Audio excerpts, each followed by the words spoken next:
Hello બાળમિત્રો, કેમ છો બધા? મજામાં ને?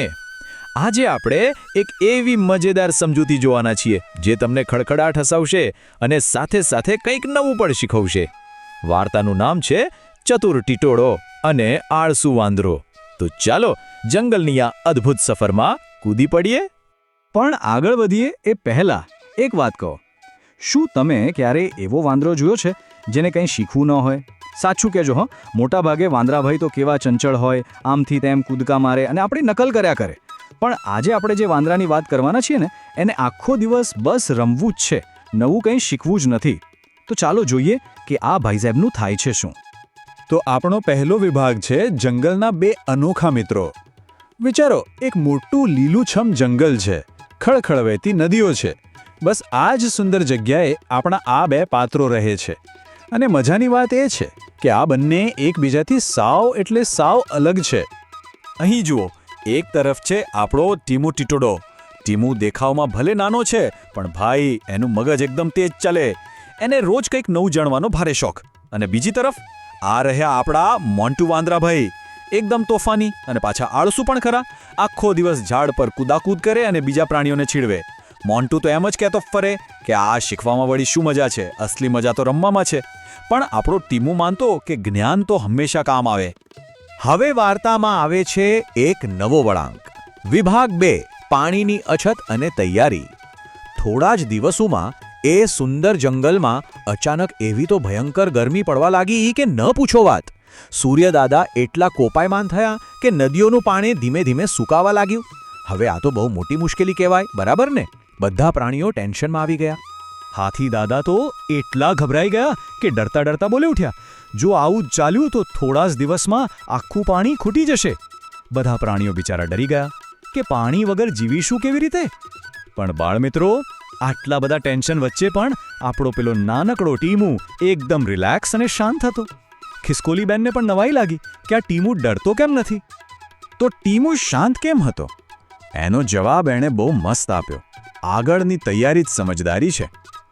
ટીમુએ ચોપડીઓમાંથી એક જબરદસ્ત આઈડિયા શીખ્યો હતો. એણે બધાને સમજાવ્યું કે જો આપણે વરસાદનું પાણી ભેગું કરીએ તો પાણીની તકલીફ દૂર થઈ જાય. પણ આપણા પેલા મોન્ટુભાઈએ તો હસીને ટીમુની મજાક જ ઉડાવી દીધી કે અરે વરસાદ તો હજી ક્યાં છે. પણ ટીમુ પોતાના નિર્ણય પર એકદમ મક્કમ રહ્યો. પછી શું થયું? વિભાગ 3, વાવાઝોડું અને મોટી મુશ્કેલી. ટીમોની વાત માનીને બધાએ ફટાફટ નાના ખાડા ખોદ્યા, મોટા મોટા પાંદડા ભેગા કર્યા અને પાણી બચાવવાની તૈયારી શરૂ કરી દીધી. બધા પરસેવો પાડીને કામ કરતા હતા, જ્યારે મોન્ટુ, એ ભાઈસાહેબ ઝાડ પર બેસીને આરામથી કેરી ખાતા હતા અને ગીતો ગાતા હતા. પણ અચાનક એક રાતે આખી બાજી પલટાઈ ગઈ. અહીં આ સમયરેખા જુઓ. પહેલાં શરૂ થઈ ભયંકર ગરમી, પછી પ્રાણીઓએ મહેનત કરીને ખાડા ખોદ્યા, અને પછી અચાનક રાત્રે ભયંકર વાવાઝોડું અને ધોધમાર વરસાદ તૂટી પડ્યો. જે પ્રાણીઓએ મહેનત કરી હતી એમની પાણી બચાવવાની જગ્યા તો સુરક્ષિત રહી, પણ મોન્ટુ જે ઝાડ પર રહેતો હતો ને, ત્યાં તો પાણી ભરાઈ ગયું અને ભાઈસાહેબ બરાબરના ફસાયા. હવે જરા વિચારો, એ ભયંકર વાવાઝોડામાં ઝાડ પર ફસાયેલો, ભૂખ્યો અને આખો પલળેલો મોન્ટુ બૂમો પાડતો હતો, અરે કોઈ તો બચાવો, હું ક્યાં જાઉં? હવે એને ટીમુની બધી વાતો યાદ આવતી હતી. તો તમને શું લાગે છે, શું કોઈ મોન્ટુને બચાવવા આવશે ખરું, કે પછી એની આ આળસ એને બરાબરની ભારે પડશે? અને અહીં શરૂ થાય છે વિભાગ 4. મોન્ટુને સમજાય પોતાની ભૂલ. સવાર પડી, વરસાદ થોડો રોકાયો. આખી રાત ઠંડીમાં ધ્રુજતો બિચારો મોન્ટુ ધીમે રહીને ટીમુ પાસે આવ્યો.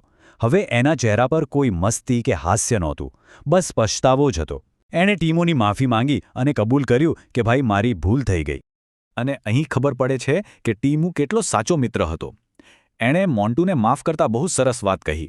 ભૂલ માનવી સૌથી મોટી સમજદારી છે. મોન્ટુને બરાબર સમજાઈ ગયું હતું કે જ્ઞાન અને તૈયારી વગર કંઈ જ થતું નથી. બસ પછી તો મોન્ટુએ વચન આપ્યું અને પહેલીવાર દિલથી બધાની સાથે પાણી ભરવામાં મદદ કરવા લાગ્યો. ચાલો હવે આગળ વધીએ. વિભાગ 5, બાંસની નળીની નવી શોધ. થોડા દિવસ પછી જ જંગલમાં ફરીથી પાણીની તકલીફ ઊભી થઈ. પણ આ વખતે કોઈ ગભરાયું નહીં. કેમ? કારણ કે ટીમુનો મગજ અને મોન્ટુની મહેનત હવે સાથે હતા. ટીમુએ તરત જ એક નવી અને મસ્ત યોજના બનાવી કાઢી. અહીં જુઓ, આ જબરદસ્ત યોજનાના 3 પગલાં. પહેલું, તેમણે જંગલમાંથી વાંસ કાપીને લાંબી નળીઓ બનાવી. બીજું, એ નળીઓને થોડે દૂર આવેલા એક મોટા તળાવ સાથે જોડી દીધી. અને ત્રીજું, પરિણામ શું આવ્યું? પાણી સીધું જંગલના પ્રાણીઓ સુધી પહોંચી ગયું. વિજ્ઞાન અને મહેનત ભેગા થાય તો શું કમાલ કરી શકે છે, આ એનું ઉત્તમ ઉદાહરણ છે. હવે આ બધું જોઈને મોન્ટુને પણ થયું કે ભાઈ મારે પણ હવે બુદ્ધિશાળી જ બનવું છે. એક દિવસ એણે મોટા મોટા ચશ્મા પહેર્યા અને ઝાડ પર બેસીને વટ મારતા બોલ્યો, આજથી હું છું વૈજ્ઞાનિક મોન્ટો. પણ જેવું બોલ્યો ને, અચાનક એના ચશ્મા સરકી ગયા અને ભાઈ સાહેબ ધડામ કરતા સીધા નીચે કાદવમાં. ખિસકોલીબેન હસીને બોલ્યા, અરે વૈજ્ઞાનિક સાહેબ, પહેલા ચશ્મા તો સંભાળો. બધા ખડખડાટ હસી પડ્યા અને મોન્ટુ પણ હસવા લાગ્યો. જોયું ને, નવું શીખવું પણ કેટલી મજાની વાત હોઈ શકે છે. હવે આપણે પહોંચી ગયા છીએ છેલ્લા ભાગ પર. વિભાગ 6, જ્ઞાન અને મહેનતનું મહત્વ. જોતા જોતામાં મહિનાઓ વીતી ગયા. બધાની મહેનત અને ટીમોના જ્ઞાનને લીધે જંગલ ફરીથી એકદમ લીલુંછમ અને સુંદર બની ગયું હતું. બધે જ ખુશીનો માહોલ હતો. અને મોન્ટુમાં આવેલો આ કમાલનો બદલાવ જુઓ. પહેલાનો મોન્ટુ કેવો હતો? સાવ આળસુ અને મજાક ઉડાવતો. પણ આ નવો મોન્ટુ જુઓ, એ રોજ કંઈક નવું શીખે છે અને બધાને મદદ પણ કરે છે.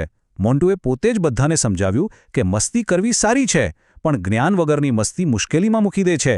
અને ટીમોની વાત તો આપણે સાંભળી જ છે.